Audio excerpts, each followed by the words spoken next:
महाराष्ट्र हुकूमत ने लॉकडाउन और रियासत भर में दफा 144 का ऐलान किया है और ये लागू भी है।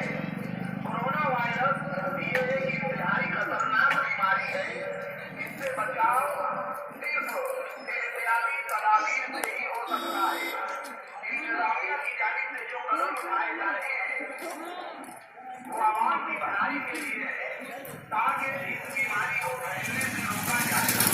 आवाम को पूरी जानिब से सलाह दी जाती है कि 5 से ज्यादा अफराद एक जगह जमा ना हो, अपने घर आंगन और गली महल्ले को साफ सुथरा रखें, अपना घर गली महल्ला छोड़कर करना जाए, कहीं हुजूम इकट्ठा न करें।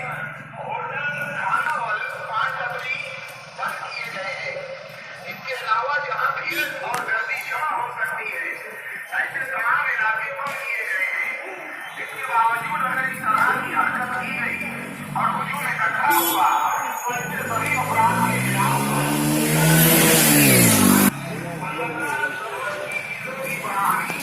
और खरीदो फरोख्त जो इमरजेंसी जुमरे में आती है रोजमर्रा की तरह जारी रहेगी। जैसे किराना, सब्जी मार्केट, फल फ्रूट, दूध, पानी